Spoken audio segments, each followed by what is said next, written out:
نظم المركز الثقافي المصري في أثينا فاعلية ثقافية خاصة في إطار الاحتفال باليوم العالمي للغة العربية، وذلك حرصا على إبراز دور اللغة كجسر للتواصل بين الشعوب، ولتأكيد مكانة اللغة العربية والدور البارز لها في تعزيز الحوار الحضاري والتقارب الثقافي بين مصر وبين اليونان. شهدت هذه الندوة حضورا واسعا وتميزت بعرض فني للخطوط العربية من أبرز جماليات لغة الضاد، وكذلك تنوع المدارس داخل الخط العربي، الأمر الذي لاقى تفاعلا وإعجابا كبيرا من الحضور.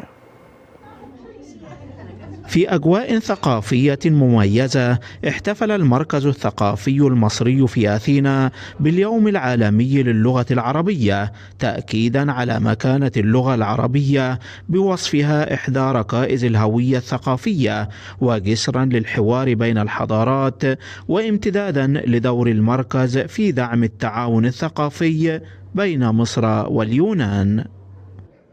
بنحتفل اليوم باليوم العالمي للغة العربية.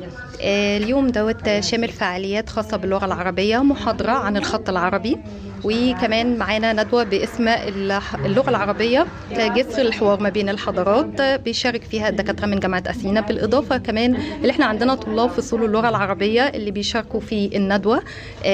وده طبعا كل اليوم عبارة عن فاعلية كاملة عن اللغة العربية. اليوم نحتفل بلغة ضاربة في عمق التاريخ، يمتد حضوره المكتوب لأكثر من 1000 عام. لغة لم تكن حكرا على شعب واحد، بل شاركت في صناعة حضارة خطبت الشرق والغرب. إنها اللغة العربية، لغة الشعر والعلم وترجمة. وجاءت الفعالية بمشاركة نخبة من الأكاديميين والمتخصصين في شؤون اللغة العربية، الذين تناولوا تاريخ اللغة وأهميتها ودورها في نقل المعرفة وبناء التواصل الحضاري بين الشعوب، مؤكدين أن العربية كانت ولا تزال لغة علم وفكر وإبداع.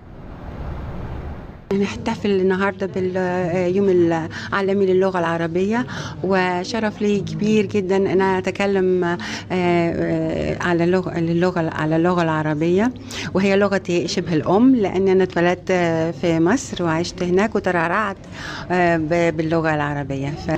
نحن نتعلم اللغه العربيه في المركز الثقافي المصري.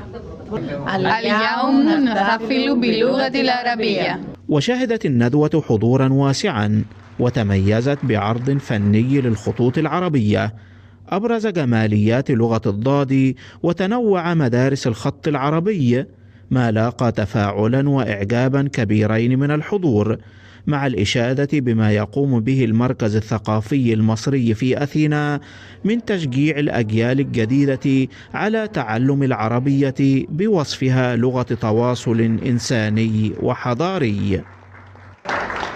هذا الاحتفال يؤكد أن اللغة العربية بما تحمله من تاريخ عريق وجمال فني وعمق فكري تظل جسرا حيا للتقارب بين الثقافات ورسالة سلام وحوار تتجاوز الحدود وتجمع بين الشعوب. من أثينا، عبد الستار بركات، القاهرة الإخبارية.